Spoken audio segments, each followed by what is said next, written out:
Hi hello, నేనైతే ఇప్పుడు around 73 kilometres అయితే డ్రైవ్ చేశాను. సో హీట్ మేనేజ్మెంట్ గురించి ఒకసారి చూస్తే, సో నాకైతే ప్రస్తుతానికి ఏం హీట్ అయితే అనిపించలేదు. సో లెగ్స్ దగ్గర అయితే, బట్ ఇంకా డ్రైవ్ అయితే చేస్తాను. సో డ్రైవ్ చేసినప్పుడు మీకైతే చెప్తాను హీట్ మేనేజ్మెంట్ గురించి. సో హీటింగ్ ఏమైనా కేర్ తీసుకున్నారా లేదా అనేసి. ఎస్, సో మనం రైడ్ అయితే కంటిన్యూ చేద్దాము.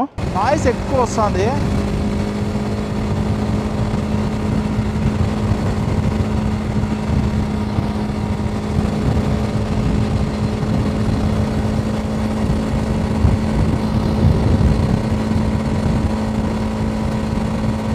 బైక్ నాయిస్ అయితే చాలా హెవీగా వస్తుంది.